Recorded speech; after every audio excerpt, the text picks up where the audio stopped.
Tunnel वाली चुड़ैल। रात का समय था। सड़क पूरी सुनसान थी। करण अपने दोस्त मिथुन को पीछे बैठाकर सुनसान सड़क पर बाइक चला रहा था। वो और उसका दोस्त मिथुन दोनों ही नशे में थे। आते जाते खूबसूरत आवारा सड़कों पे कभी कभी इत्तेफाक से कितने अनजान लोग मिल जाते। अरे भाई सुनना, मुझे मेरी गर्लफ्रेंड की याद आ रही है। अब तू पागल है क्या? तेरा तो ब्रेकअप हो गया है ना, तो दूसरी पटा ले। इसमें कौन सी बड़ी बात है? अरे एक लड़की आती है तो दूसरी चली जाती है। यही जिंदगी है मेरे भाई। सही कहा तूने। अब मैं दूसरी लड़की पटा लूंगा, लेकिन तू सामने देख, आगे टनल आ रहा है, साले गिरा मत दियो। वो दोनों टनल के अंदर से गुजर रहे होते हैं। तभी उन्हें एक बहुत खूबसूरत लड़की दिखाई देती है। अबे देख, क्या मस्त माल है। आज की रात तो बन गई बेटा। हाँ हाँ बिल्कुल सही कहा तूने। जितना भी गुस्सा था मेरी गर्लफ्रेंड का, आज इसके ऊपर निकाल दूंगा। चल भाई, चल इसके पास बाइक। ओ मेरी हुस्न की परी, कहाँ चली मेरी मन चली? अरे डार्लिंग, जरा घूम तो जाओ, हमें अपना चेहरा तो दिखाओ। जैसे ही वो लड़की घूमती है, दोनों की नजर उसके चेहरे पर पड़ती है। लेकिन उस लड़की का चेहरा देखते ही करण और मिथुन के पसीने छूट जाते हैं, क्योंकि वो कोई लड़की नहीं, एक खौफनाक चुड़ैल होती है। करण भाग, भाग करण, नहीं तो ये चुड़ैल हमें अपना पति बनाकर अपने साथ ले जाएगी।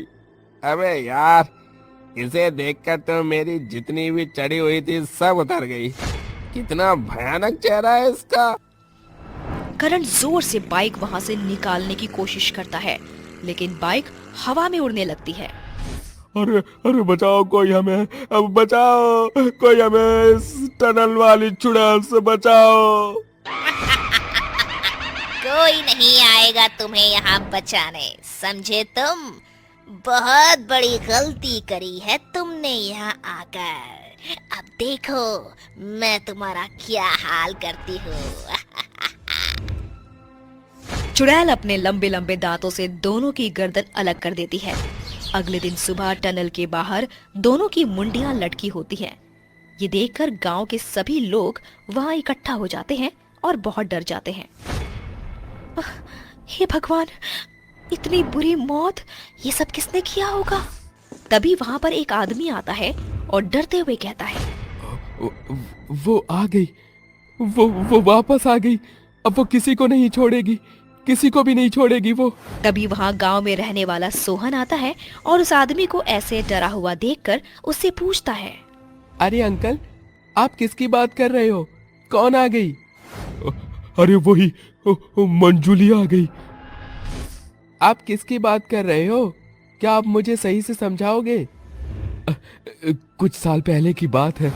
मंजुली इसी गांव में रहती थी और बहुत ही सुंदर थी। वो एक लड़के से प्रेम करती थी और शादी वाले दिन मंडप से भागकर अपने प्रेमी से मिलने जा रही थी। वो सुनसान सड़क पर अकेली चल रही थी और जैसे ही वो टनल के अंदर गई, वहां उसे 4 लड़कों ने घेर लिया और उसके साथ वो सब किया जो मैं अपनी जुबान पर भी नहीं ला सकता। उस दिन से मंजुली की आत्मा टनल से बाहर ही नहीं निकली और जो भी टनल के अंदर से गुजरता है वो उसे मार देती है। कुछ तांत्रिकों ने मिलकर मंजुली को वहां से भगा दिया था, लेकिन वो वापस लौट आई। अब कोई नहीं बचेगा, कोई भी नहीं बचेगा। उस आदमी की बात सुनकर गांव के सभी लोग डर के मारे कपकपाने लगते हैं। अरे क्या अंकल, लोगों को डराने के अलावा और कुछ नहीं आता क्या आपको? बेफालतू में ही लोगों के अंदर डर डाल रहे हैं आप। सोहन उस आदमी की बात पर विश्वास नहीं करता और वहां से चला जाता है। लेकिन टनल वाली चुड़ैल किसी को भी नहीं छोड़ रही थी। वो हर रोज रात को किसी न किसी का शिकार करती थी। एक दिन रात को सोहन उसी टनल के बाहर खड़ा होता है। क्या ऐसा भी हो सकता है कि इस टनल के अंदर कोई चुड़ैल है? मुझे तो ऐसा बिल्कुल भी नहीं लगता। क्या पता अंदर कोई चुड़ैल हो ही ना और कोई गांव वालों को मारकर अपना खौफ जमा रहा हो। सोहन ये सब सोचकर जानबूझकर अंदर जाता है, जिसके बाद उसे पूरी टनल सुनसान दिखाई देती है। चारों तरफ सन्नाटा होता है। वहीं दूसरी तरफ सोहन को टनल की दीवारों पर खून के कई सारे निशान लगे हुए दिखाई देते हैं, जिसे देखकर वो कहता है, लोगों ने भी बेकार का डर बना रखा है। देखो जरा इन दीवारों को, साफ पता चल रहा है कि इन दीवारों पर किसी ने लाल रंग से छींटे मार दिए हैं, जिसे गांव के लोग खून समझ रहे हैं। सोहन टनल के अंदर अकेला चलता हुआ काफी आगे आ जाता है। उसके पास कोई भी नहीं होता। तभी उसे अजीब अजीब आवाज आने लगती है। अरे देखा, मेरा शक सही था। अभी तो यहाँ कोई भी नहीं था। अब ये आवाज कहाँ से आ रही है? लगता है कोई छुपकर मुझे देख रहा है। कौन है यहाँ? अगर कोई है तो सामने आओ। कहाँ गई अब टनल वाली चुड़ैल? देखो मैं तुम्हारे लिए यहाँ आया हूँ। अब आओ ना, मुझे मार के दिखाओ। ये कहते हुए वो आगे बढ़ रहा होता है। तभी पीछे से कोई उसके कंधे पर हाथ रखता है। जब सोहन की नजर उस हाथ पर पड़ती है तो वो उसे देखकर कहता है, इतना सुंदर हाथ, भला इतना सुंदर हाथ किसी का हो सकता है क्या? मुझे तो विश्वास ही नहीं होता। पीछे मुड़कर देखो, विश्वास हो जाएगा। जैसे ही सोहन पीछे मुड़कर देखता है, उसे एक बहुत ही भयानक चुड़ैल का चेहरा दिखाई देता है, जिसे देखकर उसके पैरों तले जमीन खिसक जाती है। उसके पैर थर थर कांपने लगते हैं। उसके पूरे शरीर के पसीने छूट जाते हैं। तुम कौन हो? मेरा नाम है मंजुली। चुड़ैल का नाम सुनते ही सोहन बुरी तरह कांपने लगता है और वहां से भागने की कोशिश करता है, लेकिन चुड़ैल अपने लंबे हाथों से उसे भागने से रोक लेती है। क्यों रे? अभी तो मेरा नाम लेकर मुझे पुकार रहा था। अब क्या हुआ? मेरे सामने आते ही भागने लगा। तुझे तो मैं कहीं नहीं जाने दूंगी। मंजुली, मंजुली मुझे छोड़ दो, मुझे माफ कर दो। मुझसे बहुत बड़ी भूल हो गई। तुझे नहीं पता मैं इस टनल से निकलने वालों का क्या हाल करती हूँ, और तूने तो मुझे ललकारा है। तुझे ऐसे कैसे जाने दूंगी? चुड़ैल उसे अपने बड़े बड़े नुकीले दांतों से खाने ही वाली होती है। इतने में वहाँ एक आदमी कई सारे तांत्रिकों को लेकर पहुँच जाता है। वो सभी तांत्रिक मंत्र पढ़ रहे होते हैं। ये सब क्या कर रहे हो तुम? ये सब क्यों बोल रहे हो? क्या क्या पढ़ रहे हो तुम लोग अपने मुंह में? मुझे इस मंत्र से बहुत परेशानी हो रही है। मैं कहती हूँ चुप हो जाओ। सभी तांत्रिक बाबा मिलकर मंत्र पढ़ते जा रहे होते हैं और वही धीरे धीरे मंजुली कमजोर होती जा रही थी।